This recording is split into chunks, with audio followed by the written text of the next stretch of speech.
Oi, gente. Oi. A primeira coisa que eu queria falar é que a gente está gostando muito Muito. desse projeto que a gente iniciou e assim tá muito prazeroso, tá muito gratificante a gente produzir esses conteúdos, né? E conversando com vocês, interagindo. Ouvir de vocês o que vocês estão pensando, as, as indicações do que a gente pode oferecer que é interessante, os joinha, os Muito bom. compartilhamentos.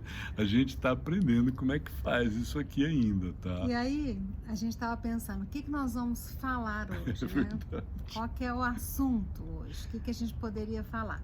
E aí ficou um monte de coisas, né? Vamos É. falar isso, vamos falar aquilo, tal. E deu uma ansiedade, sabe? De falar o que que a gente fala e tal. Eu falei, nossa, Ari, vamos falar sobre ansiedade? E é interessante porque é como se a gente tivesse um pouco no escuro do que falar. A gente não sabe direito o que vocês querem porque a gente está começando o relacionamento agora. Então, o escuro é uma coisa que normalmente nos causa medo, né? Para a gente falar sobre ansiedade, vamos usar um exemplo. Faz de conta que alguém chegou para você e falou assim: tem uma cobra na sua casa. E é de noite. A gente mora no sítio, a gente já conhece essa experiência. O que acontece? Cobra, eu já entro no estado de alerta, não é? O estado de alerta me fala, tem alguma coisa ali que pode ser perigosa, dispara um alarme e tal. Eu já fico mais prudente, onde eu vou, como que eu ando. É, e aí, o que eu faço? Primeiro, eu entro no modo de alerta e disparam na minha mente alguns programas. O primeiro é a formação de uma imagem da cobra, e o segundo é procure essa cobra. Deixa eu só falar uma coisa, e é interessante porque isso é completamente automático. Não Sim, é criança algo que tem. você fala, ai, deixa eu acionar aquele sistema. Não, ele já está pronto na gente. E ele tem prioridade, porque se a cobra tiver lá, o risco pode ser real e você pode realmente sofrer um acidente perigoso.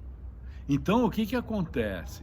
Esse programa, ele vai tomar conta da sua mente, vai tomar conta do seu comportamento, das suas emoções, do seu sentimento, e enquanto ele não chegar ao final dele, quer dizer, enquanto ele não se certificar de que não há mais perigo, na verdade, enquanto você não encontrar a cobra, ele não pode parar de rodar. Então, me fala uma coisa, é exatamente o que está acontecendo agora. Pois é. Com esse monte de informações sobre essa epidemia, sobre esse risco de vida que nós estamos correndo, né? Ou não estamos correndo, a gente não sabe direito.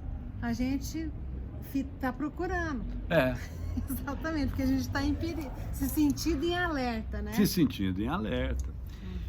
O que acontece quando você é colocado em alerta? Primeiro, essa coisa que eu falei, você formula uma imagem, precisa encontrar um objeto que corresponde àquela imagem para identificar o perigo e tomar alguma providência com relação a ele, fazer alguma coisa com a cobra. Segundo, essa imagem e esse programa de busca tem prioridade. E terceiro, ele vai selecionar o que combina com a cobra. Você pode estar procurando a cobra, por exemplo, e não ver uma aranha que está ali, ou não ver um móvel no meio do caminho, dar uma canelada no Ou móvel. então eu posso ficar tão, assim, como é que fala, focada naquilo que eu começo a distorcer até as imagens, né? Eu vejo um mesmo. cinto, eu acho que é uma cobra. É. Eu vejo sei lá, caiu uma coisa sem querer, eu já acho que é a cobra que está ali e fez cair. É, que nem quando a gente era moleque, que a avó põe aquelas velhinhas no quarto, assim, a sombra mexia, a gente fala, meu Deus, tem um bicho É lá. um filme de terror. É um né? filme de terror de criança, né? É mais ou menos a mesma coisa, né? Então, é preciso que a gente se dê conta disso. Eu vou fazer uma distinção que eu acho muito importante, que a gente sempre faz na clínica. O medo é uma informação sobre o meu interior. Ele fala sobre como eu estou com medo. Mas o perigo é uma informação que eu tenho que extrair do mundo externo.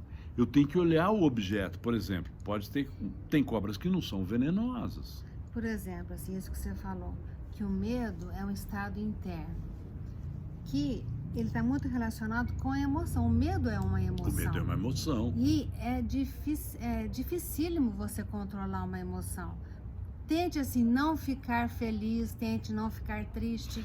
Especialmente uma emoção que pode envolver a sua sobrevivência. O medo avisa isso. Ou, cuidado, tem um perigo ali. Se alguém chega no consultório, por exemplo, e fala, doutor, quero perder o medo, fala, não vou fazer isso. Se você sair daqui sem medo, você pode morrer atropelado ali na esquina porque você atravessou sem olhar.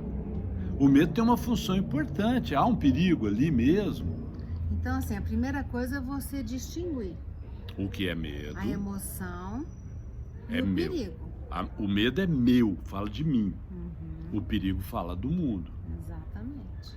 E essa distinção, ela exige que você aprenda a reconhecer o medo em si mesmo e perceber como é que ele altera o seu pensamento, a sua percepção. Por exemplo, nessa questão dessa epidemia, as pessoas estão tão alarmadas que uma simples febre, às vezes, um simples tossir, espirrar, já coloca aquela pessoa assim, pronto, tá com o vírus, né? Já tá muito, assim, correndo muito risco. E a pessoa começa a gerar um estado de ansiedade e ela começa a contagiar as outras pessoas. Ela perde o controle, é tomada pelo medo, o medo dirige o comportamento dela, e quem está do lado, que a ama, com ela se relaciona, que confia nela, vai sentir o medo também, vai se sentir parte daquilo. E aí o que acontece? A gente vai amplificando e cria canais de amplificação desse medo. Tem uma coisa, uma frase que eu costumo usar, que eu falo assim, o medo vale para raiva, vale para esses sentimentos muito fortes e Essa frase é intensos. fantástica. O medo é um bom conselheiro, mas é um péssimo guia. Você tem que ouvir o que o medo fala, mas você não pode fazer o que ele manda, porque se você fizer o que ele manda, você pode mexer na coisa errada. Eu achei que fosse aquela frase que você fala assim, o medo é o assassino da mente. Isso é verdade, mas essa frase aí não é minha. A outra é minha, essa aí não é minha. Essa é de um autor, Não, mas de tudo um bem, livro. é muito pertinente, né? É verdade. A gente queria oferecer essa reflexão para vocês como uma contribuição que a gente talvez possa dar para que cada um de nós aprenda sobre si mesmo. Como é que eu sinto medo? Fica a gente já está falando assim, parece que a gente não sente medo, que a gente não fica ansioso. Não é isso. A gente também acredita em coisas que a gente depois descobre que são falsas. A gente às vezes passa informações que depois a gente descobre que são falsas. Nós humanos temos essa falibilidade. Só que é assim, o medo não dá pra gente evitá-lo, mas dá pra gente controlar. Dá. Com as nossas ações, com as nossas escolhas até. Então, por exemplo, se eu estou com muito medo, porque eu estou diante de algumas informações, eu não vou ficar o tempo todo voltada para aquilo. Eu vou tentar distrair a minha mente, né? Pegar informações mais verdadeiras, de fontes. Buscar informações, inclusive, que contradizem o medo. Por exemplo, aquela cobra é perigosa ou não? Às vezes a cobra nem perigosa é.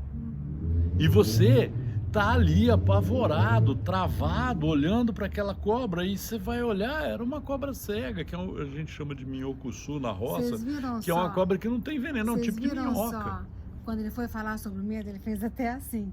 A gente tem uma imagem, né? Um estado de medo. Vou imitar o medo para vocês verem. Ó. Interessante. Assim. É uma máscara de medo, uma fisiologia de medo, um corpo de medo. E mesmo porque assim, o medo ele tem uma função vital, claro, sobrevivência, mas ele é muito importante, mas a gente não pode deixar ele nos dominar, porque senão, como é que a gente vai continuar vivendo bem?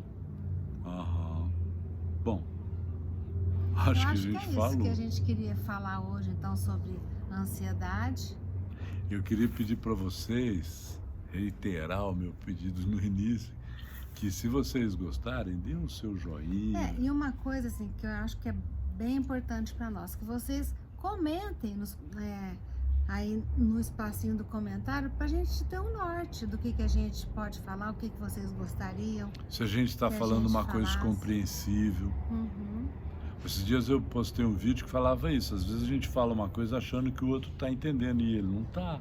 Nós não sabemos se vocês estão entendendo. A gente está falando com vocês, mas vocês são imaginários. A gente está falando é com um telefone que está aqui na nossa frente. Então tá, gente. Uma Até boa a- semana. Até a próxima.